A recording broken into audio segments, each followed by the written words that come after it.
Hey, everybody. Scott Luton with Supply Chain Now. We're continuing our coverage here of the Gartner Supply Chain Symposium 2025 in beautiful Orlando, Florida. Orlando, Florida, the center of the universe for all things supply chain, at least this week. And I'm meeting here with my newest best friend, Raj Aiyar, Vice President, Industry Solutions and Value Delivery with Parkour SC. Hey, Raj, how you doing? Very good. How about you? Wonderful, wonderful. I'll tell you, life is good when you meet with the movers and shakers all the time, huh? That's fantastic. You said that.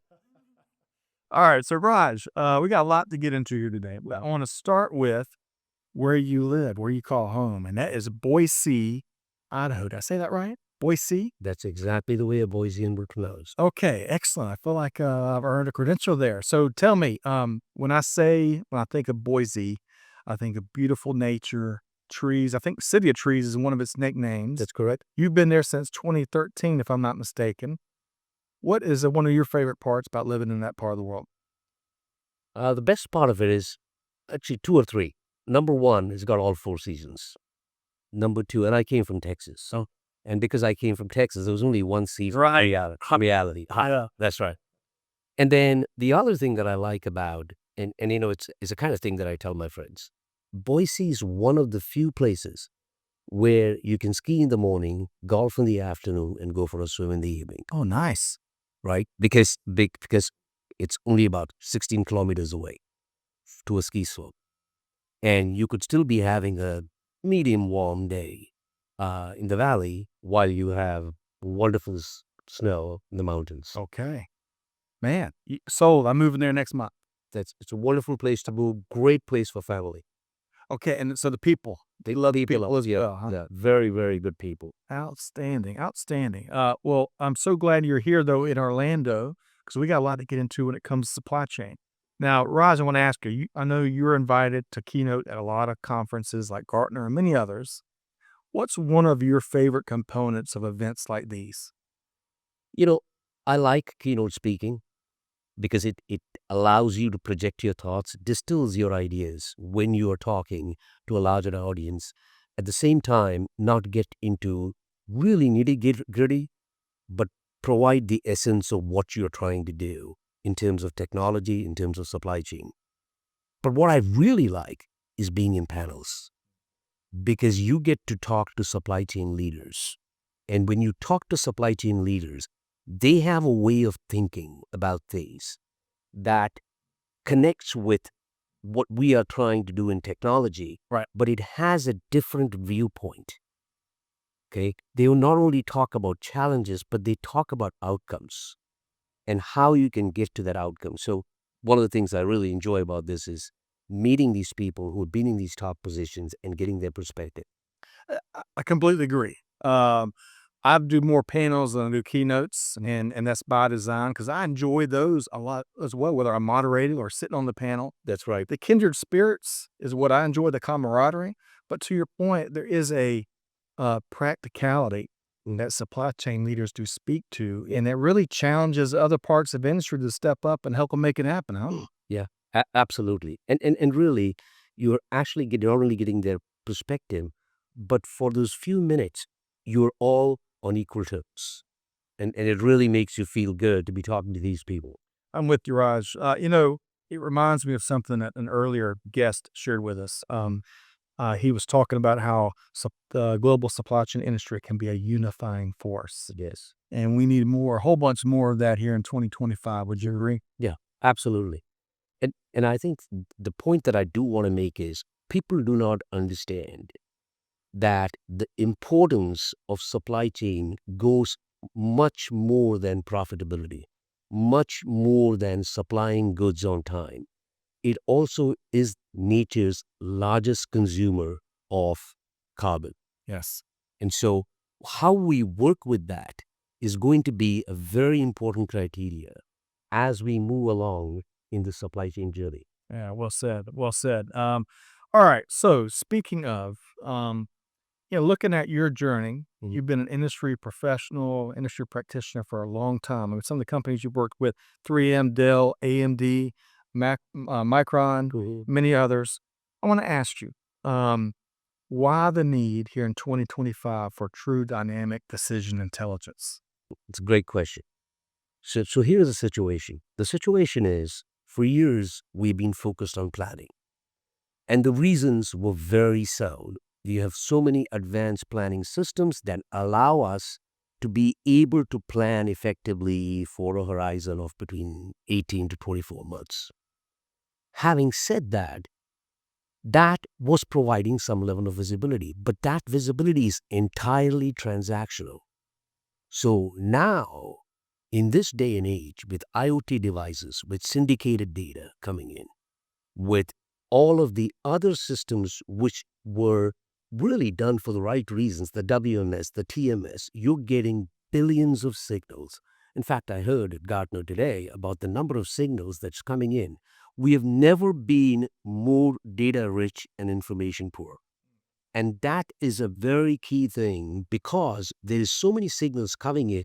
For anybody in a role of making a decision, it is going to be extraordinarily hard for them to correlate and decide what they need to do. In fact, many decisions which are done because of either somebody yelling too loud or because there is a sense of urgency because you're closing the quarter, that tends to become what we call as a digital bullwhip.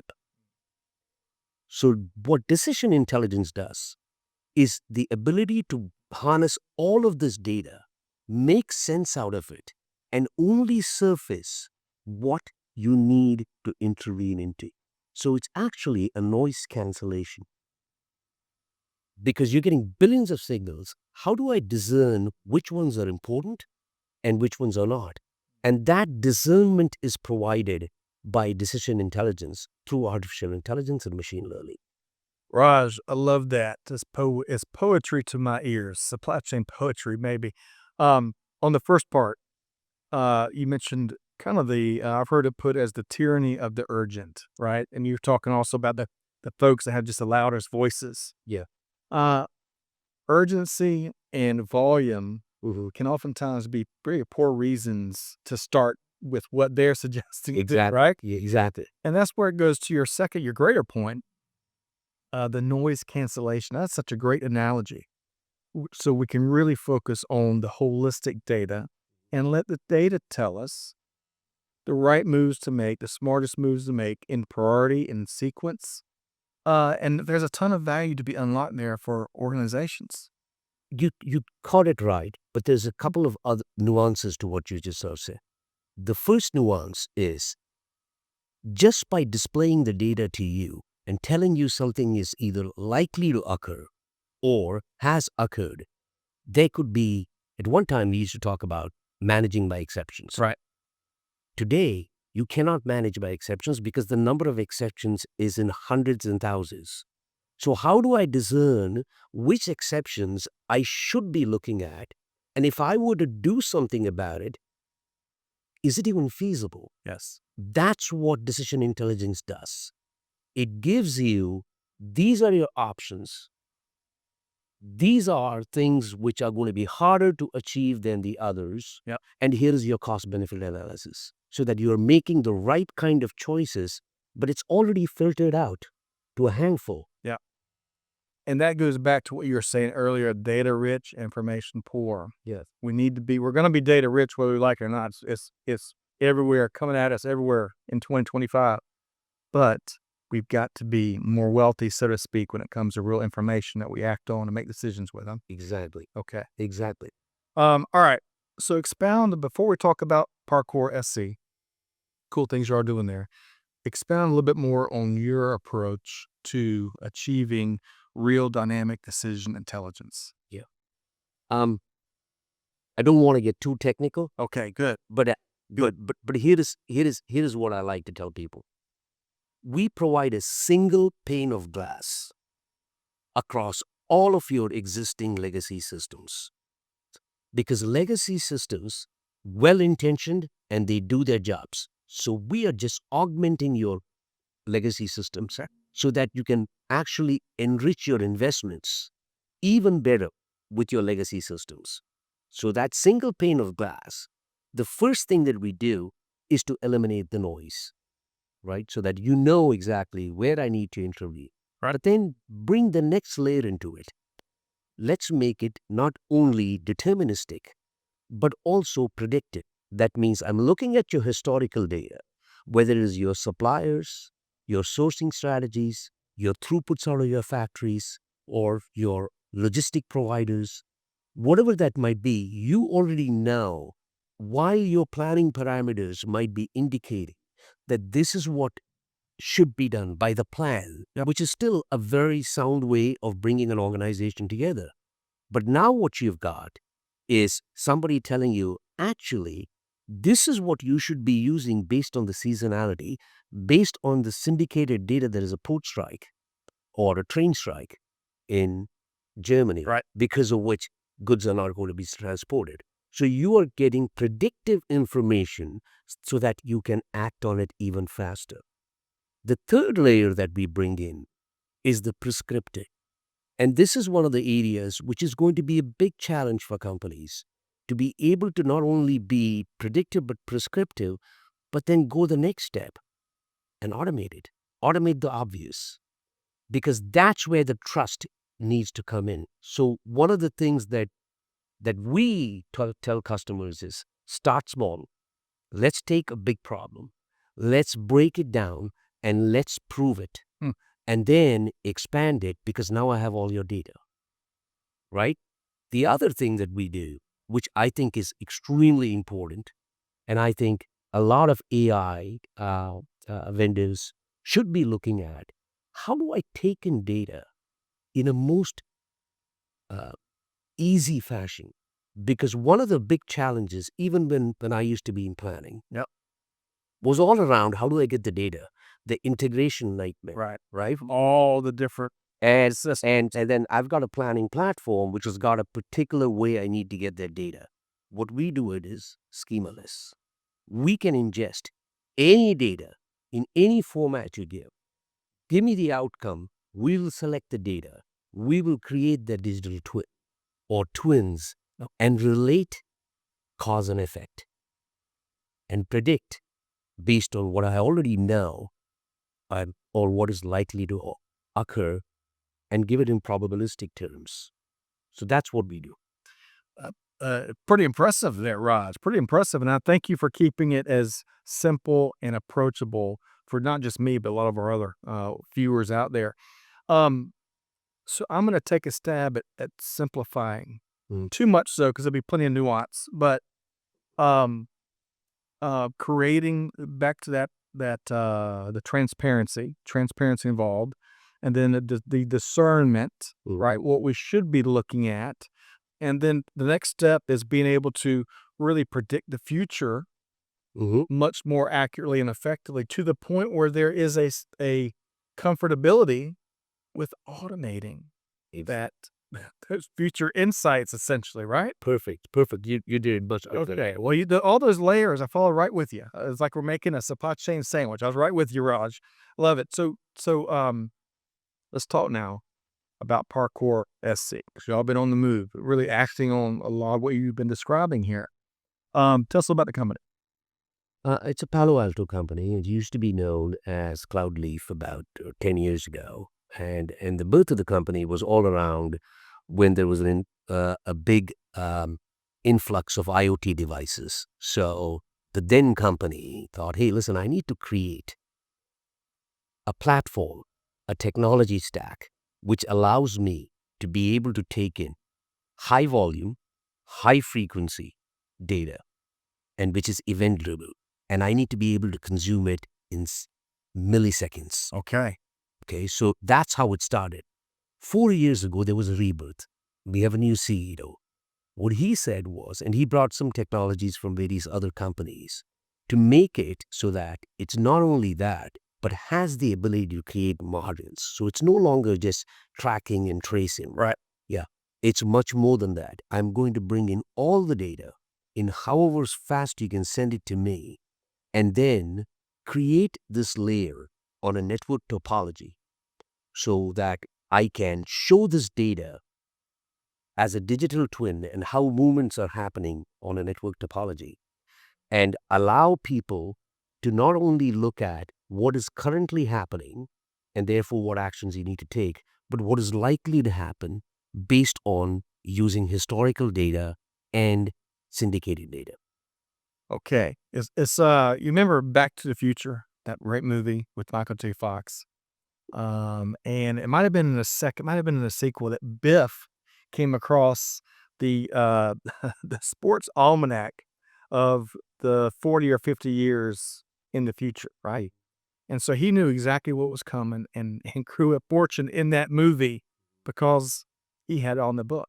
It's almost like you're creating a supply chain almanac That's where folk can really get a sense of what is going to take place amongst their supply chain ecosystems and amongst their operations, Mhm. so they can make educated and very fast bets Yes, on. as necessary, Yes. right? So there are things that you need to do within the next 2 hours, which is what falls into execution. Yeah. And there are things that you can take a week over. Yeah. So depending on that, create those models to emulate and provide that information in that sequence so that people are able to consume it and make the right decisions, and they have been given options. I love it. I love the emphasis, especially. This is a common theme through a lot of our conversations, where using innovative, forward-looking technology, which is fortunately, you can find it a lot of places here in the golden age of supply chain tech. But better yet, put it in the hands of your valuable human component, Yeah. where they can make decisions faster that they're more confident in, and make their days easier. That's You right. know, what a notion! What a notion! And more satisfied. Yeah. Because I remember a story, and I tell this, when I was running supply chain for Micron, going out at 7 p.m. one night, and Amanda, who used to be one of the execution persons, Yeah. and we met in the parking lot, and she would say, Amanda, how's your day? And stuff like that. And she said, you know what, Raj? I do a lot, but I still don't feel satisfied because I'm doing all this. When I come back tomorrow, everything has changed again. Yeah. And so what do I need? It never leaves me as if I have accomplished something. And that resonated in my head because that's exactly what it is. Even I'm talking 7, 8 years ago, the situation was no different. Things were changing dynamically, and you really needed a dynamic decision intelligence to be able to drive that layer of coherence Yeah. in order for you to make those decisions. And in order for supply chain leadership to enable Amanda to have better, more fulfilling and satisfying days. Exactly. Yeah, I Exactly. love that. What a great moment in your journey that clearly still inspires you to this day. All right, Leap Partner Network Initiative, which is I think a newer initiative there at Parkour SC. Tell us a little about it. So it's got a few aspects to it, but let me focus on the one which I think that particular initiative is addressing. We are working with um, consulting firms, SIs, system integrators, and there are two reasons why we are doing this. Number one is consulting firms already have a presence in many of our customers, and it's not just them bringing us to the table. That's just one aspect of it. Right. The bigger thing is they already know all the gotchas in the organization, all the holes in the data structures, all the cleansing that needs to be done, and um, the effectiveness of that data. Because they have that, we can crunch the time in terms of understanding what's happening today and what is it that really we need to focus on to drive that fast business value. Because our goal is we get in there within 3 to 4 months, we want to be able to show value, Okay. small size, and then start expanding. And so that's where consultants or these consulting firms or this partner network that you talked about is all about.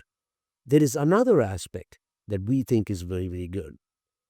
As a company, we can't scale to all the needs of all the customers right now in terms of being able to deliver that service Yeah. in the most effective way. That's where these guys come in because now we have them not only as an insider, so knowing where the gotchas are, knowing some of the leadership, but also bringing this additional aspect of let us deploy for you. And so we'll always have what we call as blended teams, Yeah. but that's a very big aspect of it. In order for us to scale, we can't grow the organization fast enough, and it won't be fruitful for us. Okay, I love it. It's like a cross-functional, all-pro team, holistic, everything Yeah, that an organization needs to really change the game yeah, when it comes to supply chain management. that's great. Love it. The Leap Partner Network Initiative. Okay, so folks, if you want to learn more about that, or if you want to learn more about the cool things, other things you are doing at Parkour SC, Raj, how can folks connect with you? The best way is LinkedIn. Okay. All right. You're able to keep up with that? Because I bet you get all kinds of requests. Yes, I made my life easier. yeah, On yeah, 10. yeah. But so we do have a way by which we can harness a LinkedIn's, and there are people, business development people, who are looking at those things in order to be able to help us be more responsive to those requests. Y'all must optimize everything. Yeah, at Parkour SC. Is that how it works? That's how it works. Raj Aiyar, Vice President, Industry Solutions and Value Delivery with Parkour SC. Raj, great to meet you here today. Great to meet you as well. Folks, what an incredible series of interviews we're having here at Gartner Supply Chain Symposium 2025. Stay tuned as we continue our interviews, and you can check out all the content over at supplychainnow.com.